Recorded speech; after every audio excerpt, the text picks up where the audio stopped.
Profesora Yolanda Con, buenas tardes compañeros. Mi nombre es José Félix Villarreal y pertenezco al grupo dual número 19.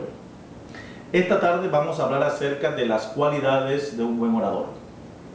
Empezamos diciendo que un orador es aquella persona que se para delante de un auditorio como este para desarrollar una idea o un tema en particular. Para hacer este trabajo eficientemente, el orador debe reunir ciertas cualidades. Estas cualidades pueden ser innatas o pueden ser adquiridas, ya que se dice que el orador no nace, sino que se hace.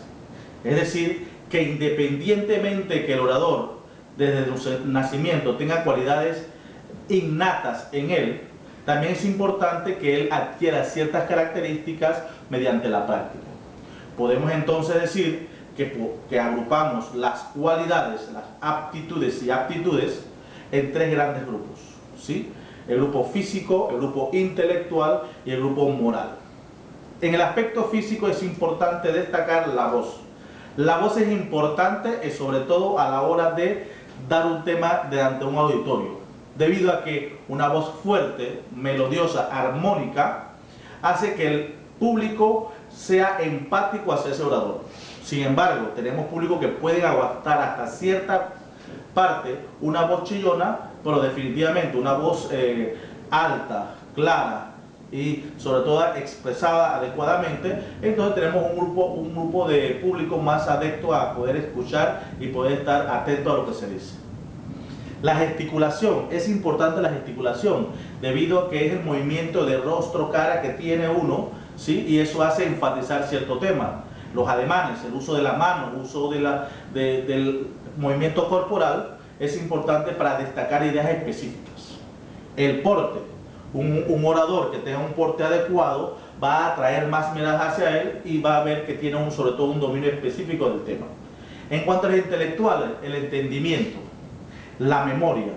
La memoria es importante, no tanto porque pueda disertar de memoria o consecutivamente un discurso, sino que debe tratar de mantener un hilo adecuado en el desarrollo de ese tema.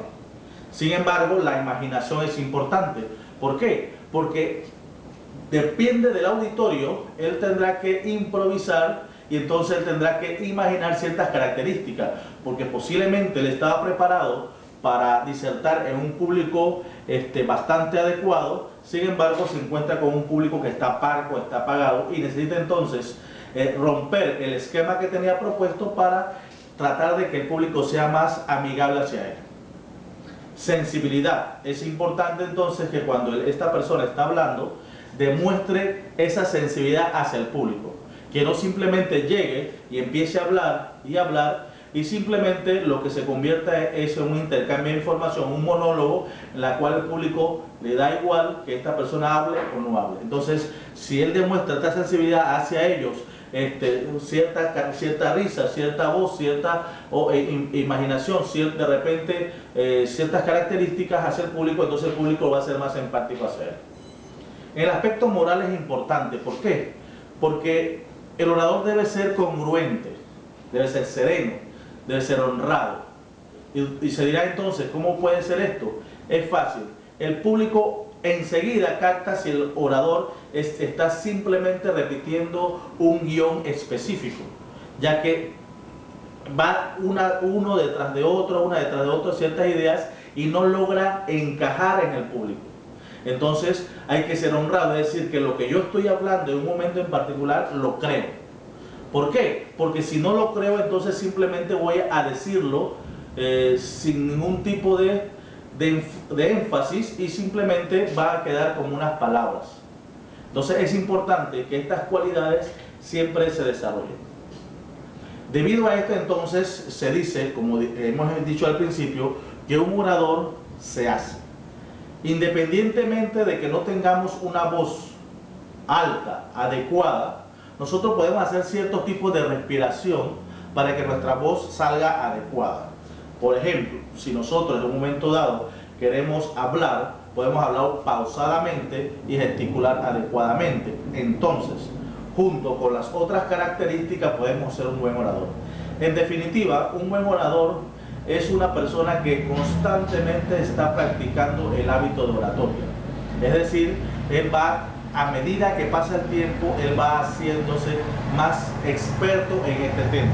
Y sobre todo, en un momento dado llega a pasar o llega a saber como si fuera innato, es decir, como si fuera algo muy natural. Es importante entonces que nosotros cultivemos estas características para ser un buen orador, y sobre todo nosotros los profesores, porque básicamente, si bien es cierto, no estamos desarrollando un tema delante de un auditorio, sí estamos día a día en las clases, día a día en nuestro colegio con nuestros estudiantes hablando. Entonces, estas características nos van a permitir a nosotros llegar mucho más cerca hacia ellos, porque necesitamos tener ese auditorio, esos muchachos muy adeptos, más que todo empáticos hacia lo que nosotros hablamos. Entonces es importante desarrollar estas cualidades y podemos ser un buen orador. En conclusión, para ser un buen orador necesitamos unas ciertas características para que podamos entonces explotar las cualidades innatas que nacen con nosotros y anexarles estas cualidades que podemos utilizar por respiración, podemos utilizar entonación de voz, algo de memoria, una serie de cosas. Entonces, junto con estas cualidades, entonces lograr hacer una buena exposición y llegar a ser un buen orador. Muchas gracias, espero que haya sido de su agrado. Nos vemos entonces en el siguiente video. Muchas gracias.